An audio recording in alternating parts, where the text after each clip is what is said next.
There is tremendous build-up to this series because of the characters involved and really because Kyrie Irving is involved. And he was speaking yesterday, Tim McCone, about his time here in Boston and about his visits back to Boston as a player.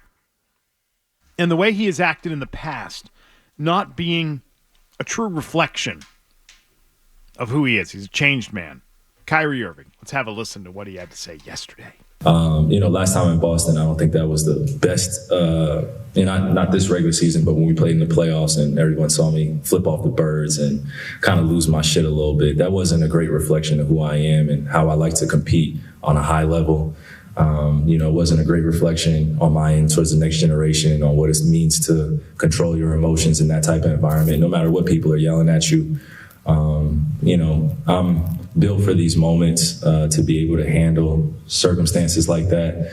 And I've been able to grow since then. So, of course, it's going to be a hectic environment, but I'm looking forward to it. And I see it as a healthy relationship to have with the fans. I almost think about Gladiator, just win the crowd over.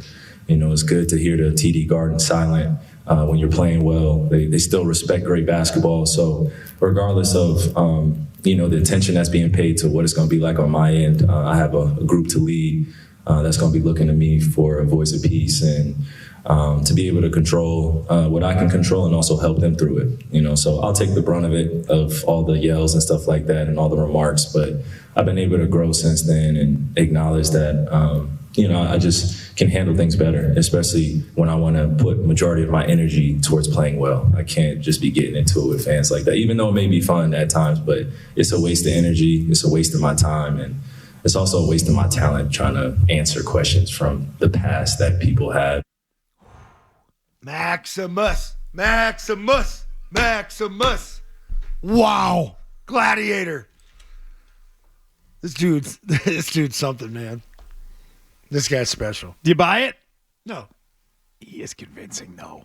He's very persuasive. He's got a lot into it, which means he really thought about it. He did. And I think he's going to put it out there. He's taking a high road. He's going to see how they react.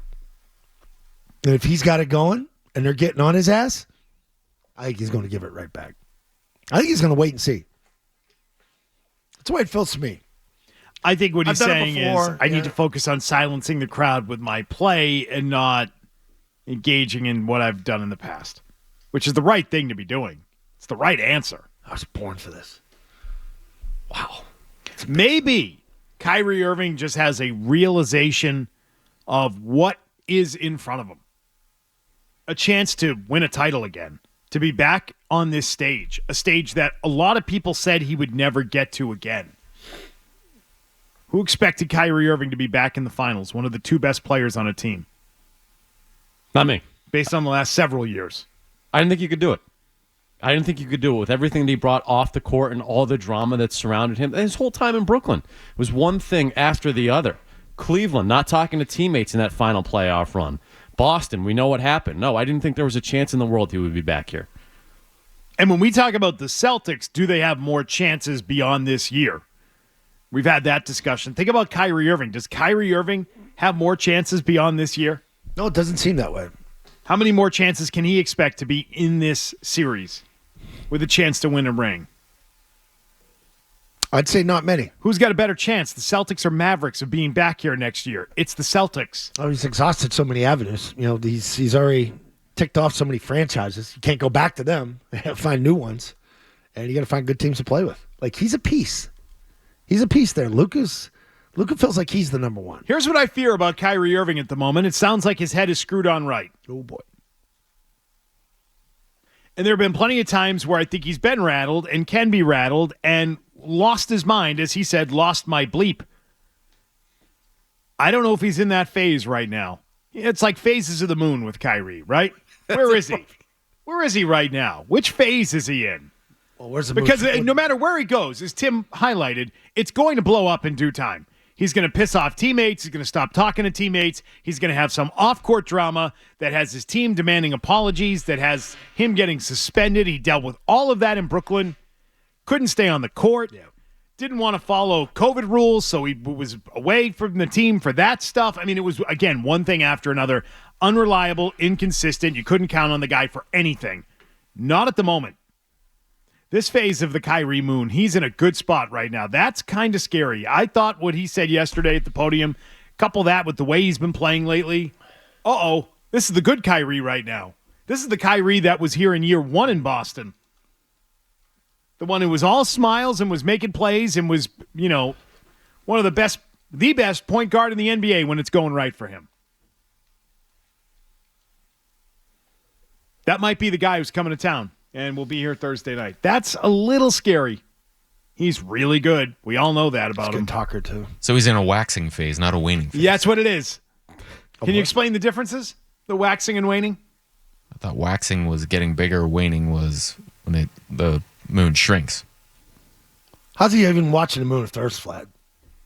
Moon doesn't have anything to go around. Good point. What's it on a racetrack around the Earth? It's like a night light. You just kind of plug it in. That's what it is. Yeah. And so I think maybe Kyrie knows what this series means to his career and his legacy and his ability to rehab his basketball image as a guy who can win, that can get your team there, that can be a leader and not be a complete lunatic as he has been in years past. So he might just be in a good mental phase where those things are all clicking and going in the right direction for him. And he knows how important it would be to get another title, to prove his doubters wrong, and because this is why you play this sport. This is why you do it. I also think that this series, in a lot of ways, is going to reflect on the Celtics. As you've said, Zoe, you can't lose to this guy. But how bad does it make the organization look if you lose to this guy, and this is the guy that walked out on you 4 years ago and was a complete mess, while the Celtics have methodically tweaked, built, grown, all of it, and have the better roster. If they lose this series, how badly does that reflect on them and what they've done? Tremendous. It makes them look like failures. Oh, it makes the year a failure. Not the year. Well, years, plural. Correct, the compounding of You it. did all these things right. You developed your young talent. You've changed your team four times. You made good trades. You got Derek White. You signed Kemba, then you dumped Kemba.